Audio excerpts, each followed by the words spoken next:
Andrew Griffith for the Conservatives is with us this morning, Shadow Science Minister. Good to see you. Good to see you. Thanks for taking the time. Let's talk about housing first of all. You as a government never managed to reach your housing targets. Labour are going further than what you said. How hard is it? Well, it's hard. There's many factors involved in how you get people the houses they need, the houses they want, satisfy their aspiration to own their own home, which is a core Conservative principle. It's not just about the supply of homes, it's also about access to finance, letting people be able to get a mortgage. The Bank of England lending criteria were tightened up very significantly after 2008, and that means people haven't always been able to get the mortgages that they want. We had a very significant number of first-time buyers, which is good. There's always more to be done in that space. There are, as I think this government will find, there aren't any magic silver bullet solutions. So you can make a speech about planning reform. Actually, Labour, where they were in power, both in Wales and in London, failed to build the homes that the nation needs. That's often particularly in places like London, they're so rich in infrastructure. They've got all the transport, they've got teaching hospitals, you know, they've got all the facilities. So is it achievable? Well, look, I'll say anything's achievable if you put enough energy and focus on it. A great frustration when we were in government was the fact that the Labour Mayor of London in particular didn't ever meet their housing targets, didn't build the homes that were needed. I don't think a knee-jerk reaction to command and control top-down central targets, you know, is of itself a big part of the answer. And what we definitely shouldn't be doing is fighting our precious nature and building on some of the last remaining genuinely greenfield land. You know, fine to look at brownfield, even sort of what they call grey belt, but don't send the pendulum all the way to the other direction and put They're not going to do that, though. Well, I mean, look, let's give people the benefit of the doubt. Part of being an opposition isn't to attack everything for its own sake. It's a long-standing issue. It's something that we in government try to make steps to get the right balance. And it will always be a question of balance about how you allocate scarce resources. There was a very clear tilt from us to, yes, reform planning, yes, deregulate where you could do that, but also to make sure that those were sustainable communities being built in our big cities, in our urban areas and on brownfield land. You and your colleagues go into politics in order to make a difference for people in your constituency, but also when you're in government for the wider nation as well. How disappointing is it when people like Lord Cameron, Richard Holden, who was your chairman until a few days ago, decide that actually they've had enough? Well, look, individual colleagues will always, you know, rotate in, rotate out a little bit. It's a bit like fielding your squad. At particular moments in time, you'll put different people forward. I think all of us in the now much smaller, sadly to say, Conservative Parliamentary Party are very serious now about the work of being a good official opposition. That work starts today as Parliament resumes. We all go back into the chamber, sit on those green benches. And to me, the path to power for my party, we all go into this to try and make the change that we want in the country, and you can only do that ultimately by being in government, starts with earning trust by being a credible opposition. So trust and competence rather than a sort of magic bullet policy option or even an individual leader. Losing your shadow foreign secretary and losing your party chairman in one fell swoop is not going to help, is it? Well, it didn't help. We lost a lot of other colleagues, sadly, because they lost their seats. They lost their seats last week. I understand that. People will make their own decisions. I think I can understand that when you've got a foreign secretary now, it's still learning to use those terms, when we've got a foreign secretary on the government benches in the House of Commons, having a shadow also in the House of Commons seems to me to make perfectly logical sense. It's very hard to hold a minister in the Commons to account if you're actually in the Lords, so I can understand that.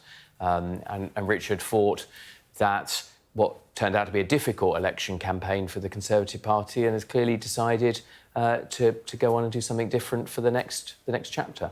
Can you turn it round in one Parliament? Well, Labour did. We've just seen an opposition go from a position of being very, very many seats behind to having a commanding majority. We live in volatile times, both, I think, here politically, but also geopolitically. But as I say, the controllable variable here is, can we re-earn trust and competence? I heard that, and I'm sure other colleagues heard that again and again on the doorstep. It is a real job of work to hold the government to account. Government that didn't have a huge mandate, a win's a win, but if we look at their overall share of the vote, it was one of the lowest of any government in modern times. 200-odd seat majority. As I said, a win's a win. I'm not disputing that at all. That's a stonking win. That's not just a win. But you asked if we can get back, and yes, if I believe that.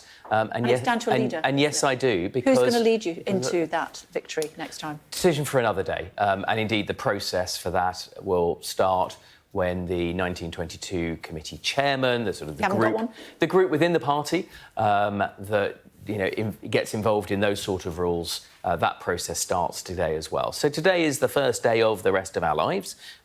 It's being a good and diligent official opposition, holding the government to account, not criticising for its own sake, but doing a constructive job and protecting the British people from the ravages of what a government with a very large majority and not a lot of experience can potentially do. In time, we've got, sadly, the luxury of time now as an opposition party, so we can use that time wisely to find what we think is the right leader. But it's not just about one individual leader, in my view. It's about all of us behaving in a way that engenders trust and credibility with the British people. How long do you anticipate it taking before you have a new leader?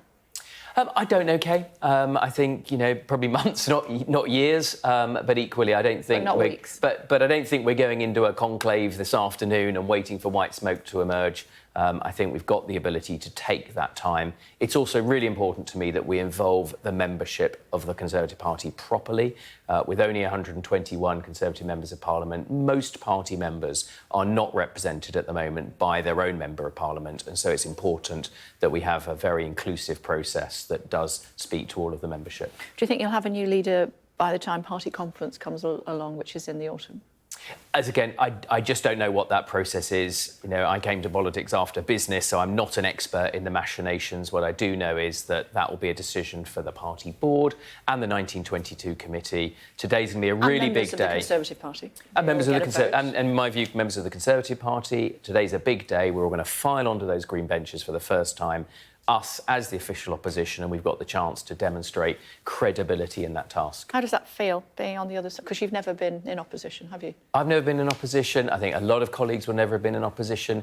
Look, it feels incredibly painful. Yesterday, seeing new MPs from different parties, but also seeing former colleagues, people who've done great service to this country, filing in, collecting their possessions, picking up the pieces of their lives.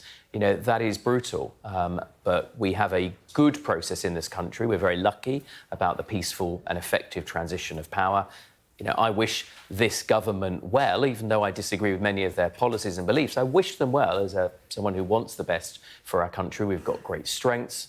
And as the Prime Minister flies off to the NATO summit today, it's really important that the British voice is heard loud and clearly. I hope that he goes in his pocket with a fully funded commitment to that 2.5%. That was what was in our plans. And the British voice is really important on that global stage. I hope he's not going to turn up without that commitment.